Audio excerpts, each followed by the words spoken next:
So thank you for gathering today. I wanted to give everybody an update on Hurricane Erin. But first, let me just introduce who's with me today. Of course, our Secretary of Public Safety and Homeland Security, Marcus Anderson, our Superintendent of the Virginia State Police, Colonel Hanley, our State Coordinator for Emergency Management, John Scrivani, and our Secretary of Transportation, Shep Miller.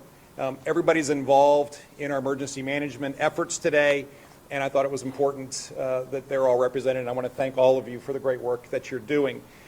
As of 4 p.m. today, Hurricane Erin remains a strong Category 2 hurricane. The storm will make its closest pass to Virginia early Thursday morning. It will be offshore, but it will make its closest pass in early morning Thursday morning. It will bring tropical storm force winds and very dangerous marine conditions. What does that mean? Incredibly dangerous riptides, very strong surf, and of course tidal flooding. And that is what we're most worried about. Of course, that tidal flooding and the tropical storm warnings have now extended up and down the East Coast. And we are seeing it offshore on the Atlantic East Coast, but onshore for Virginia Beach, the Eastern Shore, which includes both Accomack and Northampton County. I know this. I've been there like 9 million times. Both Accomack and Northampton County.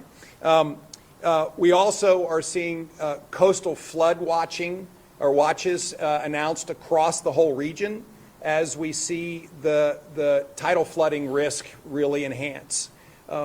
This is a dangerous storm, and because of the size of this storm, even though it is offshore, we will see rain bands that will bring heavy rain as well over the course of tomorrow and Friday. I want to turn it over to Director Scrivani, who will give you a more detailed update on the weather pattern of the storm and what we expect. But I want to stop for a minute and just reiterate, this is a dangerous storm. And as a result, we have worked with state resources in collaboration with local resources to make sure we're well prepared. The Hampton Roads region is blessed with extraordinary depth in its first responder community because, of course, of its location and its history. But we have augmented that with support from VDOT, and the VDOT team has already been clearing drains. There's tree crews standing by in case wind damage brings down trees. We've already seen the utilities pre-position and go to work to get ready to reestablish power if there are power outages. And at this time, we do expect that the bridges and causeways will stay open. We'll continue to monitor those very closely, but bridges and tunnels will stay open as of now, and we'll continue to monitor the impacts on the Jamestown Ferry. With that said, we also have asked state police to pre-position resources, and that includes boats and crews on the Eastern Shore, into Hampton Roads particularly, and on this side of the tunnel to make sure that we have adequate resources who can move quickly should they be needed. And we also have our aerial support through helicopters and our fixed wing capabilities, all being pre-positioned to make sure we can react quickly. It is, I think, our efforts to make sure that resources are in place to support the already extensive resources from the Hampton Roads region that gives us confidence that, notwithstanding the fact that this is a dangerous storm, we are prepared.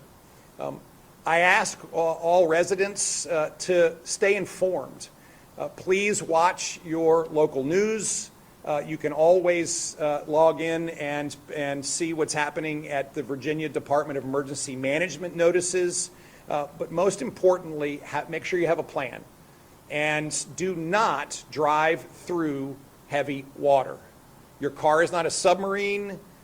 Turn around, do not drown. At the end of the day, your decisions are going to impact so much here. And so I ask you to make good ones. Stay off the roads and stay in a safe place. And so with that, I'd like to turn it over to Director Scrivani, who will give us an update on the weather. Thank you, sir. Thank you. Good afternoon, everybody.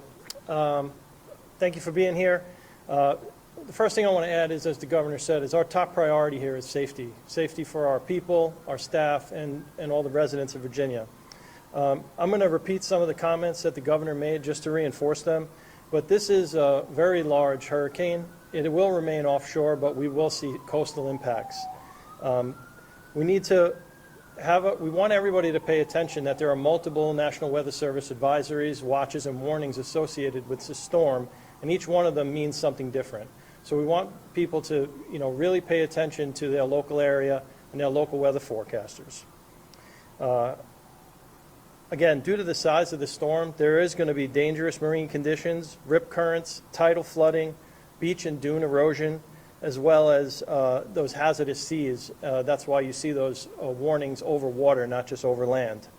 And again, as the governor mentioned, those outer rain bands can impact the coastal areas. We do not anticipate much impact as we get further inland, but we do ask everybody to be vigilant. Just to reiterate this, the coastal flooding is possible in the Hampton Roads, Eastern Shore, and low-lying areas along the Chesapeake Bay. Those tropical storm force winds may be present on the coastal areas. The marine and surf conditions, we will see hazardous seas, dangerous surf, and life-threatening rip currents, as the governor mentioned, and again, that rainfall. Now, the last thing I want to add about the weather is, if anybody is watching any of the weather forecasts, there are additional storms right behind Erin. We don't have enough detail right now to see where they're going or the timing on them, but we are watching them very closely, and we will, share that information if we do believe there's a threat to Virginians. To echo some of the governor's comments about preparedness, please follow the guidance of your local governments and your local emergency managers. The key there is make sure you're getting your information from trusted sources. We do see a lot of misinformation coming out there already, so we want to make sure that our citizens are getting the information from the right place.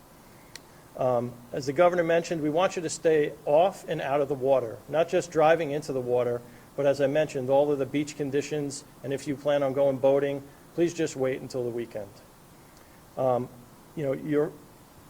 big thing you have to remember here is the choices that you make could impact our first responders. Everybody who goes out and makes a poor decision, we have to put people at risk to try and help you. So we ask you to please make good choices.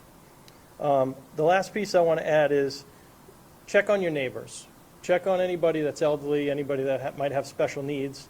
We want to help each other here. The key here is we don't think there's going to be significant impacts, but any impacts might hurt someone.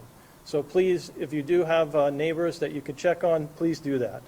And again, hope is not a plan here. We want you to prepare now, so make sure you get in front of this. So to add to the governor's actions about what we're doing with the state, the Virginia Department of Emergency Management is activating our Regional Coordination Center in the Hampton Roads area. We are coordinating closely with our local governments. There are a lot of other state agency resources that we are putting on standby and deploying out into the field so that we are ready to support the locals if they have any needs. We're working closely with the Hurricane Center as well as FEMA in case we do need their support. And water rescue assets are ready in case we need them. In closing, to remind everybody, stay vigilant. These storms are big. Sometimes they could be somewhat unpredictable. This one has behaved the way we think it has been forecasted, and that's why we're taking the actions we have. Your preparedness and caution are key to being safe and for us to not have to come save you. And we will continue to provide updates as the situation changes. Thank you, Mr. Governor. Thank you. Thank you. Thank you. John, thank you for your leadership. And I also want to thank everyone for your collaboration over the course of the last week as we have been preparing daily and monitoring this storm. And I think the local teams plus the state support is ready. So with that, I'm happy to take any questions that anybody may have. Yes? Governor, are there any cities or counties that are implementing any voluntary evacuation orders, especially in the flood-prone areas? At this point, there are no evacuation orders, and there has been a constant communication effort to make sure that people understand that there are risks of tidal flooding, particularly during high tide.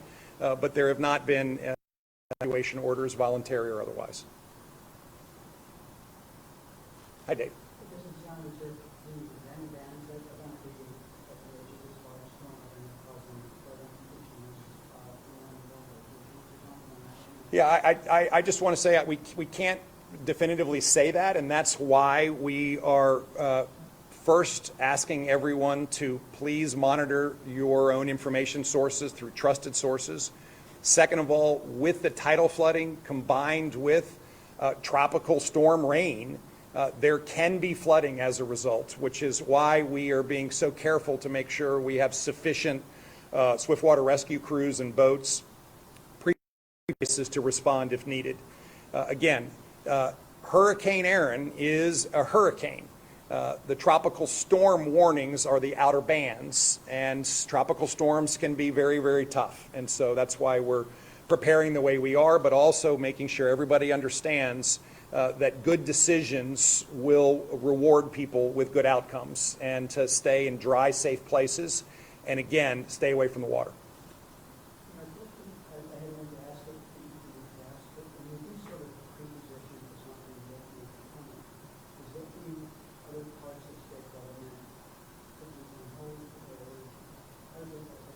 Well, we first of all have a lot of resources across the state, and that's one of the great blessings of being in Virginia, where we have federal positioned and supported resources along with really great state resources and local resources. And so in this circumstance, where we do believe that this is a localized impact, meaning the greater Hampton Roads area and the Eastern Shore, that we can take resources that might not be needed someplace else and use them. And this is what we routinely do, where we have certain areas of the state that are not expected to need those resources, and we can pre-position them to react.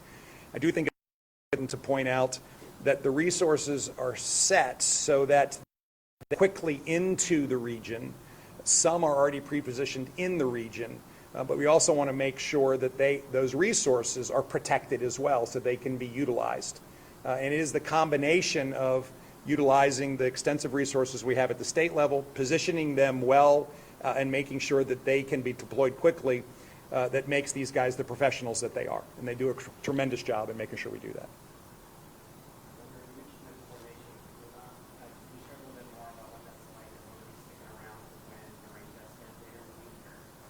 Yes, so the normal process with FEMA is one where we first coordinate with them in advance of an event. We then work with them in the middle of an event through any kind of rescue necessary and response. And then, of course, we're coordinated afterwards in our recovery. And so, sadly, we've had a lot of practice at this in Virginia over the last couple of years. And so we, once again, are prepared to do the exact same. And the initial coordination with FEMA has already happened, and they understand what's happening all up and down the East Coast, given the size of Erin. Would you add anything to that? The only thing I would add is we have members of FEMA embedded with our agency year-round. So we don't have to actually go reach out to our regional office or headquarters. We have people that are in our building. They sit 6 desks away from where I sit every day. And anything we need, they provide it. They provide us with, updates related to the hurricane that, on top of what the National Hurricane Center gives us, they also give us their analysis. Will there be an emergency declaration at all, or do you feel what's been staged already is enough for what we're expecting? Yeah, I believe what we have staged is sufficient for what we are currently expecting. If circumstances change, then we will react very quickly. Oftentimes, an emergency declaration is paired with utilization of the Virginia National Guard and moving even more resources. And at this point, we see such extensive resource capability in the Hampton Roads region.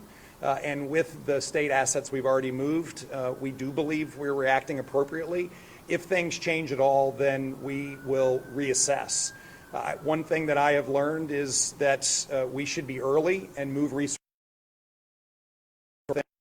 Has done incredibly well. In this case, it is the extensive resource capability in Hampton Roads and the fact that it is a tropical storm warning at this point, which will bring very dangerous conditions believe with the state assets that have already been moved and the resident.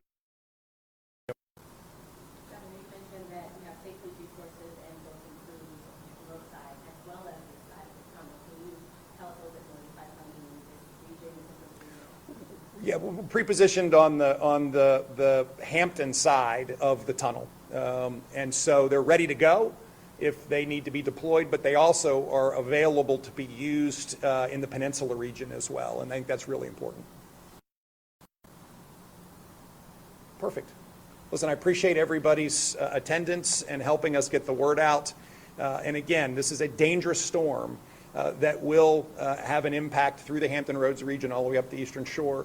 We continue to pray that Hurricane Erin takes its right-hand turn as predicted and heads off into the Atlantic.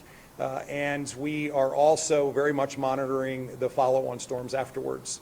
We're in hurricane season. It's not the first time we've been here. I do believe we are incredibly well prepared. The coordination in the efforts between state and local and federal resources continues to be very good, and therefore I'm confident that we can react appropriately.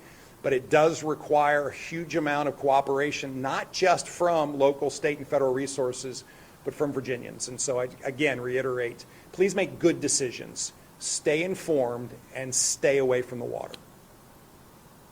Thank you.